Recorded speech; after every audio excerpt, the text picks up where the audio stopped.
নমস্কাৰ মই শ্ৰী সিতু বৰুৱা যোৱাকালি অসমৰ শিক্ষামন্ত্ৰী ডক্টৰ হিমন্ত বিশ্ব শৰ্মা ডাঙৰীয়াই অহা 1 ছেপ্টেম্বৰৰ পৰা অসমৰ বিদ্যালয় কলেজসমূহ খোলাৰ সন্দৰ্ভত যি এক মন্তব্য প্ৰদান কৰিছিল তাৰ সন্দৰ্ভত মই দুটামান কথা ক'বলগীয়া আছে আৰু যাবে মই ভিডিঅটো আপলোড কৰিছো প্ৰথমতে কওঁ যোৱাকালি ডক্টৰ হিমন্ত বিশ্ব শৰ্মা ডাঙৰীয়াই এটা কথা কৈছে যে পঞ্চম ষষ্ঠ সপ্তম আৰু অষ্টম শ্ৰেণীত পাঠদান কৰা ছাত্ৰ ছাত্ৰীসকলে মুকলিকৈ খেলপথাৰত পাঠদান কৰিব পাৰিব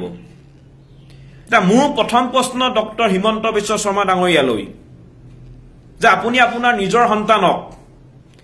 এইদৰে মুকলি খেলপথাৰত পঢ়িবলৈ পঠিয়াবনে নাই আপুনি আপোনাৰ নিজৰ সন্তানক এইদৰে মুকলিকৈ খেলপথাৰত পঢ়িবলৈ পঠিয়াবনে নাই মই ধৰি লৈছো মই আপোনাৰ সন্তানৰ কথা মই বাদ দিছো মই সাধাৰণ ৰাইজৰ কথা ক'ব বিচাৰিছো যে এই ছেপ্টেম্বৰ আগষ্ট মাহত বা আগষ্ট বা ছেপ্টেম্বৰ মাহত অসমত যে গৰমৰ প্ৰকোপ বৃদ্ধি হয় সেই কথাটো সকলোৱে জানে আৰু এনেহেন গৰমত মুকলি খেলপথাৰত পখৰ ৰ'দত কোনোবা ছাত্ৰ ছাত্ৰীয়ে পঢ়িব পাৰিবনে আৰু যদিও পঢ়ে এই ৰ'দত ছাত্ৰ ছাত্ৰীসকলে যে 100% বেমাৰ হ'ব বেমাৰ যে 100% হ'ব সেইটো প্ৰায় নিশ্চিত আৰু ইয়াৰ দায়িত্ব কোনে ল'ব তাৰ পিছত ইয়াৰ দায়িত্ব কোনে ল'ব মন্ত্ৰী ডাঙৰীয়া আপুনি ল'বনে ইয়াৰ দায়িত্ব আপুনি আৰু এটা কথা কৈছে যোৱাকালি যে 1 ছেপ্টেম্বৰৰ আগত বিদ্যালয় সকলো শিক্ষয়িত্ৰীয়ে সব টেষ্ট কৰিব লাগিব আৰু 1 ছেপ্টেম্বৰ পৰা তেওঁলোকে পাঠদান কৰিব লাগিব ধৰা হল সকলো শিক্ষয়িত্ৰীয়ে 1 ছেপ্টেম্বৰৰ আগত সব টেষ্ট কৰিলে সব টেষ্ট কৰাৰ পিছত তেওঁলোকৰ ৰিজাল্ট নিগেটিভ আহিলে নিগেটিভ অহাৰ পিছত তেওঁলোকে ছাত্ৰ ছাত্ৰীসকলক পাঠদান কৰিলে ঠিক পাঠদান কৰা দুদিনৰ পিছতে সেই শিক্ষক বা শিক্ষয়িত্ৰী গৰাকীয়ে ঘৰলৈ অহা যোৱা কৰোঁতে হওক বা কিবা কাৰণত কোনো ব্যক্তিৰ সংস্পৰ্শলৈ আহোঁতে তেওঁ কৰোনা ভাইৰাছৰ সংক্ৰমিত হ'বলগীয়া হ'ল তাৰ পিছত সেই শিক্ষক বা শিক্ষয়িত্ৰী গৰাকীয়ে যেতিয়া পুনৰ বিদ্যালয়ত পাঠদান কৰিব তেতিয়া সেই শিক্ষক বা শিক্ষয়িত্ৰী গৰাকীৰ পৰা বাকি ছাত্ৰ ছাত্ৰীসকল যে সংক্ৰমিত নহ'ব তাৰটো কোনো মানে নাই তাৰ পিছত ইয়াৰ দায়িত্ব কোনে ল'ব মই শিক্ষক শিক্ষয়িত্ৰী কথা মই ইমানটা বাদ দিছো মই আৰু এটা কথা ক'ব বিচাৰিছো ধৰা হ'ল কোনো অভিভাৱক বা অভিভাৱিকাৰ কিবা কাৰণত কৰোনা ভাইৰাছৰ সংক্ৰমিত হ'বলগীয়া হ'ল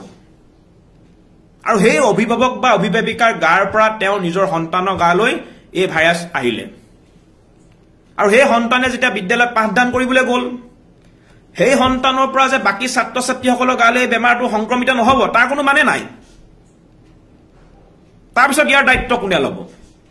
গতিকে এক প্ৰকাৰে স্পষ্টভাৱে কথাটো ক'বলৈ গ'লে অসমৰ শিক্ষা বিভাগটো সম্পূৰ্ণৰূপে বিফল হৈছে অসমৰ শিক্ষামন্ত্ৰী সম্পূৰ্ণৰূপে বিফল হৈছে আৰু অসমৰ শিক্ষা বিভাগটোত দূৰদৰ্শিতা ব্যক্তিৰ বৰ্তমান আমি অভাৱ অনুভৱ কৰিছো গতিকে এই কথাবিলাক স্বাস্থ্যমন্ত্ৰী ডাঙৰীয়াই পুনৰবাৰ বিবেচনা কৰাৰ প্ৰয়োজন গতিকে অহা 1 ছেপ্টেম্বৰৰ পৰা তেওঁ বিদ্যালয়সমূহ খোলাৰ যে সিদ্ধান্ত লৈছে এই সিদ্ধান্ত যাতে পুনৰবাৰ বিবেচনা কৰে আৰু এটা কথা ক'ব বিচাৰিছো ইতিমধ্যে আমি March April May June July August আমি 6টা মাহ ইতিমধ্যে আমি হেৰুৱালো আমি ছাত্ৰ ছাত্ৰীসকলে ইতিমধ্যে 6টা মাহ তেওঁলোকৰ জীৱনৰ গুৰুত্বপূৰ্ণ 6টা মাহ ইতিমধ্যে তেওঁলোকে হেৰুৱালে আৰু চাবলৈ গ'লে আমি কেইটা মাহ ছেপ্টেম্বৰ অক্টোবৰ নৱেম্বৰ 3টা মাহ আছে ইতিমধ্যেতো আমি ডিচেম্বৰত আমি পঢ়োতেতো ডিচেম্বৰত আমাৰ বছৰীয়া পৰীক্ষা হয় 3টা মাহ গতিকে কিবা এটা কৰিব লাগে বুলিয়ে যে খৰতকীয়াকৈ যে আমি কিবা এটা কৰিব লাগে বুলিয়ে যে ল'ৰা ছোৱালীক আমি পাঠদান দিব লাগে বুলি বা কৰিব লাগে বুলি যে খৰতকীয়াকৈ নকৰি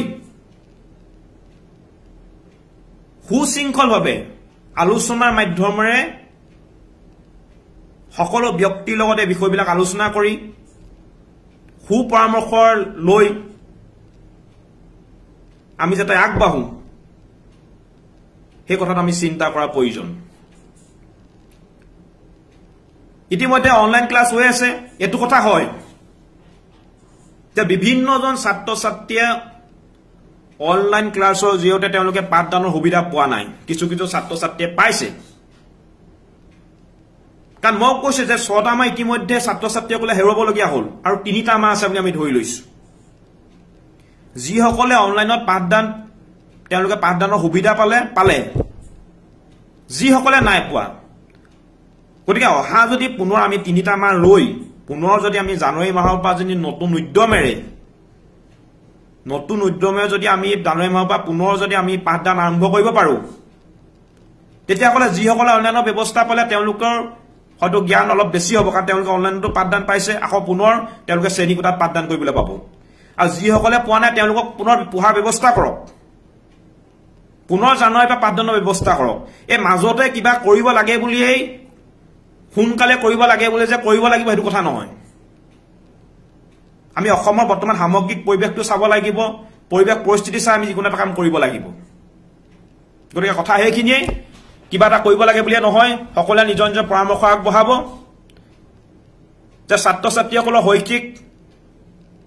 ভৱিষ্যতৰ কথাটো জড়িত হৈ আছে লগতে তেওঁলোকৰ নিজৰ জীৱনৰ কথাও জড়িত হৈ আছে ইতিমধ্যে কৰোনা ভাইৰাছৰ যিদৰে সমগ্ৰ অসমখনৰ বৃদ্ধি হ'বলৈ ধৰিছে কথাবিলাক আমি চিন্তা কৰাৰ প্ৰয়োজন আহি পৰিছে গতিকে সকলোখিনি দিশ আমি চালি যাই চাই এটা কথা ক'ব বিচাৰিছো যে যদি জানুৱাৰী মাহৰ পৰাও যদি পাঠদান আৰম্ভ আমাৰ ক'বলগীয়া নাই সকলোৱে যাতে কথাবিলাক গুৰুত্ব কালে মই আশা ৰাখিছো